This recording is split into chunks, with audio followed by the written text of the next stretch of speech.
Es war reiner Zufall. Ich war am Attersee für meine Kunstworkshops im Sommer und bin mit dem Galeristen Felix Höller ins Gespräch gekommen, ein junger, erfolgreicher Galerist in Wien. Und er hat mich ganz spontan zur Vernissage von Otto Waalkes eingeladen.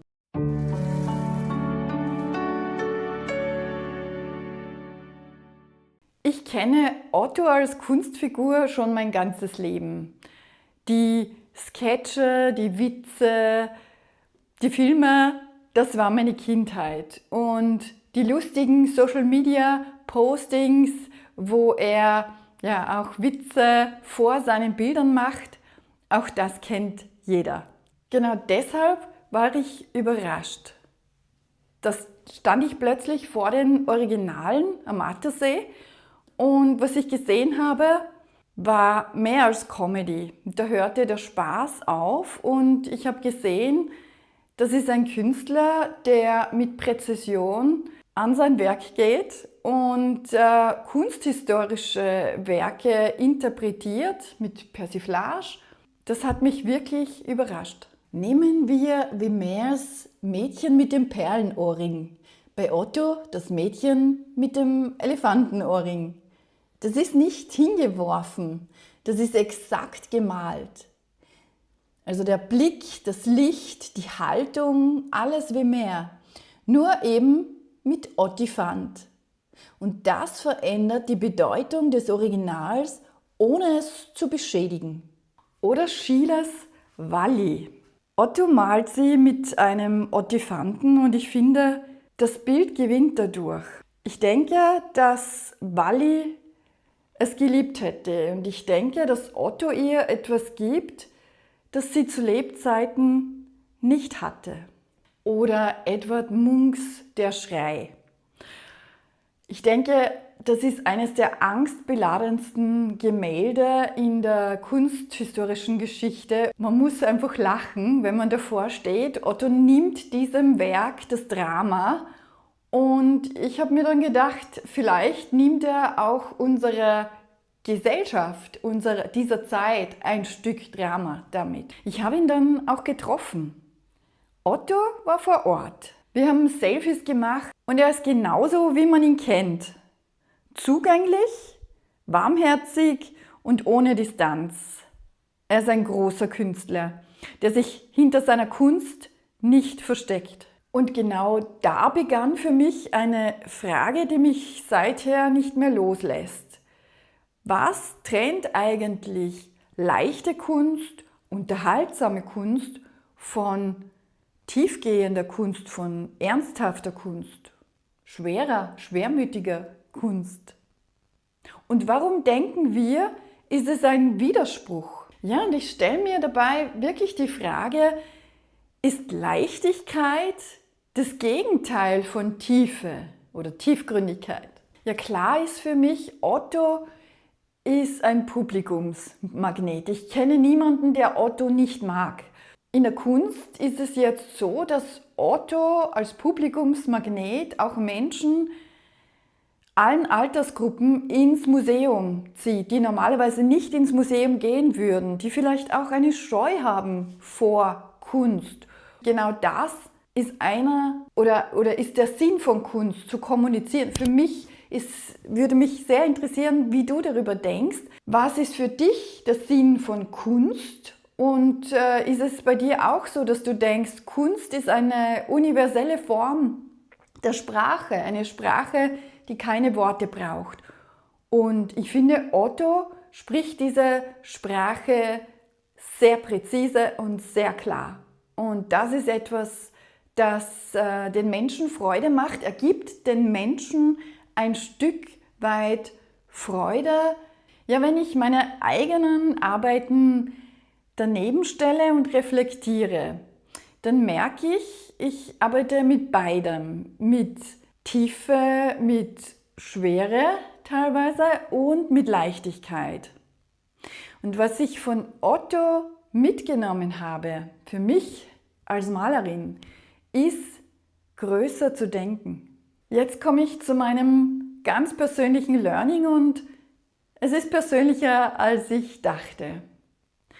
Mein Malstil hat sich über die Jahre entwickelt. Von der Porträtmalerei über Ausbildungen und Kurse in London und viel Autodidaktik und auch YouTube und habe so meinen Stil entwickelt. Das hat einige Zeit gedauert. Er benutzt Vermeer und die großen Meister nicht, um sich mit ihnen zu messen, sondern er respektiert dieses Werk und kommuniziert und findet mit seiner Originalität oder originellen Interpretationen, fügt er etwas Neues hinzu.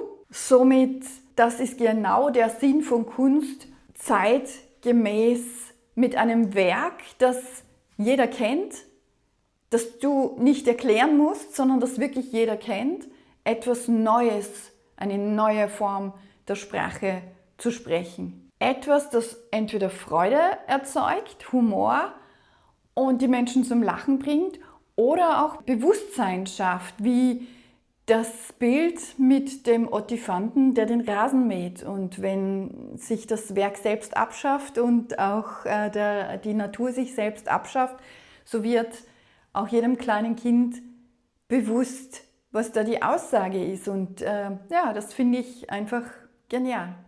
Hat mich sehr inspiriert.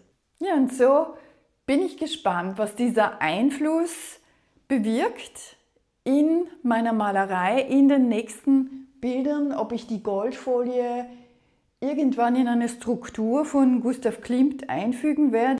Ja, und so bin ich gespannt, welchen Einfluss die Werke von Otto Walkes auf meine eigenen Werke haben werden. Ja, und so bin ich ohne Erwartung sehr gespannt zu einer Vernissage gegangen und das Unerwartete war, dass ich dort meinen eigenen Grenzen begegnet bin, meinen Grenzen im Denken und das hat mir Otto eröffnet oder er hat mir dort die Augen geöffnet und da bin ich sehr dankbar dafür. Ich weiß, das klingt selbstverständlich, ist es aber nicht. Und ich denke, dass viele Malerinnen und Maler sich immer wieder die Frage stellen, mit Selbstzweifel oder mit Zweifel behaftet, bin ich gut genug? Bin ich auch so gut wie? Und Otto stellt sich diese Frage offensichtlich nicht und ich denke, es ist auch nicht notwendig. Das hat uns Otto auch damit gezeigt. Ich soll die Ausstellung mit 3 Worten, mit 3 Eigenschaftsworten beschreiben. Dann sage ich originell, erheiternd und heilsam. Ja? Ich würde heilsam sagen. Denn wenn du vor einem Werk stehst und dann schmunzeln musst bzw. einfach lachst, dann hat es was Heilsames und sehr Gesundes. Und ich denke, das ist auch genau die Zeit dafür, jetzt ins Museum zu gehen. Also unbedingt ins Museum gehen. Wenn du Zeit hast, im Sommer nach Wien zu fahren oder in die Galerie zu gehen, also es ist unglaublich toll. Und wenn du nicht nach Wien fährst, sondern lieber an den schönen Attersee, dann freue ich mich, wenn du gerne malst, wenn du Kunst interessiert bist und an einem meiner Kunstworkshops am Attersee teilnehmen möchtest. Demnächst findet mein Malworkshop am Attersee statt. Wir arbeiten großformatig, du brauchst keine Vorkenntnisse und entwickelst dein eigenes Bild. Wir arbeiten mit einem großformatigen Bild mit Strukturen, mit Risse, mit Farben und natürlich mit Goldfolie. Und wenn dich das interessiert, dann schau gerne auf meine Seite. Du findest in der Beschreibung alle Informationen dazu. Und ich kann dir versprechen, es ist nicht nur kreativ und ein wunderbarer Tag, wo du mit einem klaren Kopf und mit einer Leichtigkeit nach Hause fährst oder nach Hause gehst. Es ist auch einer der schönsten Orte Österreichs mit den farbprächtigsten Sonnenuntergängen in Österreich und am schönen Attersee. Wir malen da auch je nach Wetter direkt am See oder im Garten einer wunderbaren Villa. Und ich freue mich, wenn dich das interessiert.